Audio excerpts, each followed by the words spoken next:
Assalamualaikum warahmatullahi wabarakatuh, saudariku sekalian yang dirahmati oleh Allah Subhanahu wa Ta'ala. Di era kemajuan teknologi informasi dan komunikasi yang melesat pesat seperti saat ini, kita sebagai warga negara dan bagian dari masyarakat global diberikan akses yang tak terbatas untuk berkomunikasi, belajar, berbagi informasi, dan bahkan mengembangkan potensi diri melalui berbagai platform digital. Dunia maya telah menjadi bagian tak terpisahkan dari kehidupan kita sehari-hari, mulai dari aktivitas pendidikan, pekerjaan, hingga hubungan sosial dengan keluarga dan teman. Namun, keuntungan besar yang diberikan oleh kemajuan ini juga menyimpan tantangan tersendiri jika tidak diimbangi dengan pemahaman yang benar tentang etika digital dan aturan yang harus dijunjung tinggi dalam menggunakan sarana fasilitas teknologi yang ada. Kondisi ini semakin menjadi krusial mengingat tingginya angka penggunaan internet dan media sosial di Indonesia, khususnya di Provinsi Kalimantan Selatan dan Kota Banjarmasin. Berdasarkan data terbaru dari Badan Komunikasi dan Informatika Kominfo, jumlah pengguna internet di wilayah ini telah mencapai lebih dari 75% dari total penduduk, dengan sebagian besar adalah generasi muda usia 10 tahun hingga 35 tahun. Hal ini menunjukkan bahwa peran dunia digital dalam membentuk pola pikir, sikap, dan perilaku masyarakat semakin signifikan, sehingga menjadi tanggung jawab bersama untuk memastikan bahwa pemanfaatan teknologi tersebut memberikan manfaat positif dan tidak menimbulkan kerugian bagi diri sendiri maupun lingkungan sekitar. Yang pertama, yang akan kita bahas adalah etika bersosial media dan penggunaan perangkat teknologi digital. Etika digital bukan hanya sekedar aturan baku yang harus diikuti, melainkan bentuk dari kesadaran kita sebagai makhluk sosial untuk bertindak dengan penuh tanggung jawab. Berikut ada beberapa cara aspek penting yang perlu kita perhatikan secara bersama. Yang pertama, pada platform sosial seperti Instagram, TikTok, dan WhatsApp. Berbagi dengan penuh tanggung jawab, hanya sebarkan konten yang berdasarkan kebenaran, memiliki nilai positif, dan tidak menyakiti perasaan maupun hak siapapun. Hindari menyebarkan konten yang memicu kebencian antar kelompok, memfitnah, atau mengandung unsur pornografi, kekerasan, dan hal-hal yang bertentangan dengan norma agama serta hukum negara. Sebagai contoh, sebelum membagikan cerita atau berita tentang kondisi masyarakat tertentu, pastikan kita telah mengetahui secara jelas latar belakang dan fakta yang sebenarnya agar tidak memberikan kesan salah kepada khalayak. Hormati privasi. Ini kalau kita potong. 1, 2, 3. Hormati privasi diri dan orang lain. Jangan membagikan data pribadi, foto, video, atau informasi apapun tentang diri sendiri atau orang lain tanpa izin yang jelas dan tertulis. Perhatikan pengaturan privasi pada setiap platform yang digunakan. Dan jangan sembarangan memberikan akses informasi pribadi kepada pihak yang tidak dikenal. Ingat, informasi yang kita bagikan di dunia digital dapat tetap disimpan meskipun telah kita hapus, dan bisa digunakan dengan cara yang tidak diinginkan jika tidak dijaga dengan baik. Gunakan bahasa yang sopan dan menghargai. Dalam setiap bentuk interaksi, baik melalui komentar, pesan pribadi, maupun postingan publik, gunakan bahasa yang sesuai dengan norma kesopanan budaya dan agama kita.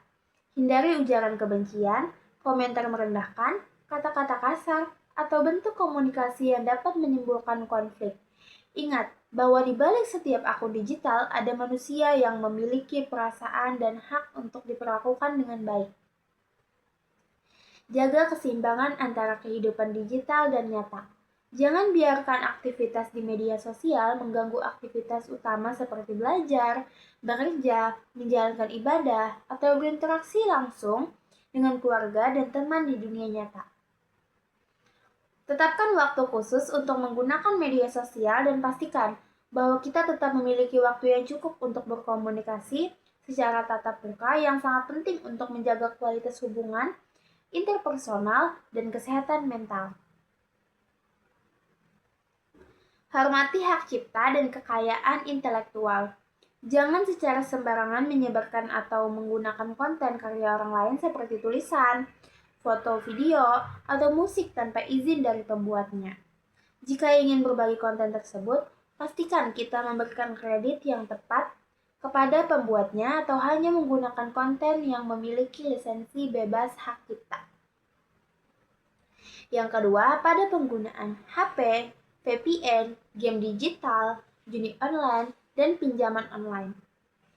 HP sebagai alat bermanfaat. Gunakan perangkat seluler sebagai sarana untuk mendukung perkembangan diri, seperti mengakses materi pendidikan, mencari informasi yang bermanfaat, berkomunikasi dengan keluarga dan rekan kerja, serta mengembangkan keterampilan baru. Hindari menggunakan HP hanya untuk hal-hal yang tidak memberikan manfaat atau bahkan merusak seperti mengakses konten negatif atau menghabiskan waktu hanya untuk menggulir halaman tanpa tujuan jelas. VPN dengan tujuan yang sah dan sesuai hukum. Virtual Private Network dapat digunakan sebagai alat untuk melindungi keamanan data dan privasi saat berinternet, terutama ketika menggunakan jaringan Wi-Fi publik.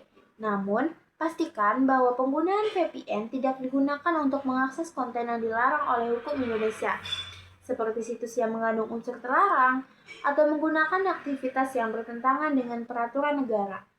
Penggunaan VPN dengan tujuan yang salah dapat menyebabkan sanksi hukum dan kerugian bagi diri sendiri.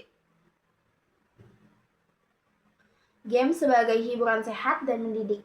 Bermain game digital dapat menjadi bentuk hiburan dan menyenangkan, bahkan dapat meningkatkan kemampuan berpikir, koordinasi, mata tangan, saat kerjasama tim jika dipilih dengan tepat. Tetapkan batas waktu yang jelas untuk bermain game, misalnya tidak lebih dari 2 atau 3 jam per hari, dan pilihlah game yang memiliki nilai eduktif, tidak mengandung kekerasan berlebihan, dan sesuai dengan usia serta nilai yang kita anut. Jangan biarkan bermain game mengganggu aktivitas belajar, bekerja, atau kewajiban berkeluarga. Jauhi judi dalam segala bentuknya. Aktivitas judi baik secara langsung maupun melalui platform online dilarang oleh agama dan juga dilarang oleh hukum Indonesia. Badan Pengawas Perjudian Republik Indonesia telah menetapkan bahwa segala bentuk perjudian adalah ilegal. Selain itu, judi juga membawa kerugian yang sangat besar, mulai dari kerugian finansial, kerusakan hubungan keluarga, hingga masalah kesehatan mental seperti kecanduan, stres, dan depresi. Jangan terpengaruh oleh iklan atau rayuan yang menjanjikan keuntungan cepat melalui judi, karena hal tersebut hanya merupakan tipuan yang akan membawa kehancuran. Pinjol hanya jika benar-benar diperlukan dan dari lembaga yang terdaftar. Jika dalam kondisi darurat membutuhkan bantuan keuangan, pilihlah pinjaman online yang telah terdaftar dan diawasi oleh Otoritas Jasa Keuangan atau biasa disebut OJK. Bacalah dengan saksama semua syarat dan ketentuan yang berlaku, termasuk bunga dan biaya tambahan yang mungkin dikenakan, agar tidak terjebak dalam utang yang tidak dapat dibayar. Hindari pinjol yang tidak resmi atau memberikan penawaran yang terlalu mudah, karena biasanya menyembunyikan bunga yang sangat tinggi dan praktik pemerasan yang tidak manusiawi.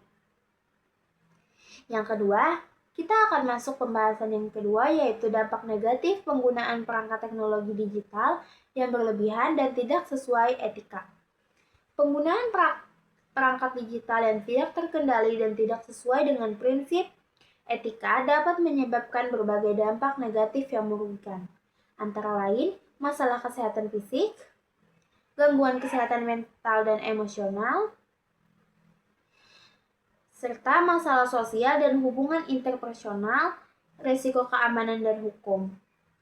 Yang ketiga, kita akan membahas tentang dalil tabayun dari Al-Quran dan hadis beserta relevansinya dengan kehidupan digital saat ini.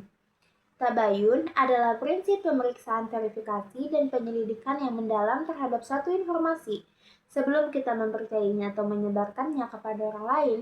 Prinsip ini bukan hanya kewajiban agama, tetapi juga bentuk tanggung jawab sosial yang sangat penting di era informasi seperti saat ini. di mana berita dan informasi dapat menyebar dengan kecepatan luar biasa melalui platform digital. Yang pertama, ada dalil dari Al-Quran. Allah Subhanahu wa Ta'ala berfirman dalam surat Al-Hujurat ayat 6. Bismillahirrahmanirrahim. Ya ayyuhallazina amanu in za'akum fasikum binaba'i fatabayyanu an tusibu qauman bijahalati fatusbihu ala ma fa'altum nadimin.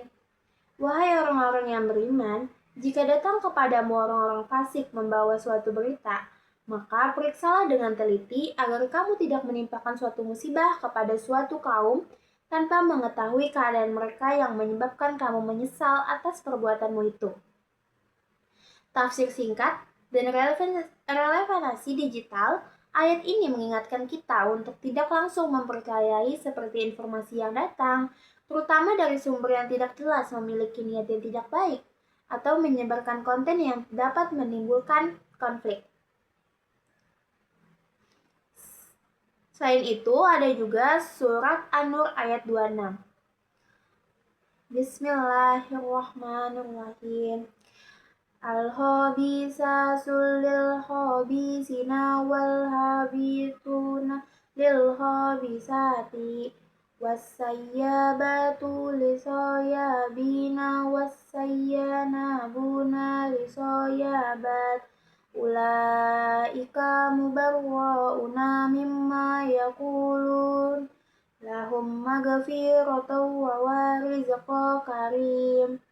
Sesungguhnya orang-orang yang berdusta itu adalah mereka yang mengatakan telah kami sembah yang padahal mereka tidak sembahyang, dan mereka tidak menghitung nilai sembahyang itu. Hal ini menunjukkan bahwa kejujuran dan kebenaran adalah nilai yang harus kita junjung tinggi dalam setiap bentuk komunikasi, termasuk komunikasi di dunia digital. Untuk menciptakan lingkungan digital yang sehat, positif, dan sesuai dengan nilai-nilai kita, mari kita bersama-sama menerapkan langkah-langkah berikut, yaitu tetapkan batas waktu penggunaan perangkat digital, selalu lakukan proses tabayun sebelum menyebarkan informasi, pilihlah konten yang positif dan mendidik, jaga kesehatan fisik dan mental, jadikanlah teknologi sebagai alat untuk meningkatkan kualitas hidup, dan berkontribusi dalam penyebaran literasi digital. Terima kasih, sekian mini vlog pembahasan dari saya. Assalamualaikum warahmatullahi wabarakatuh.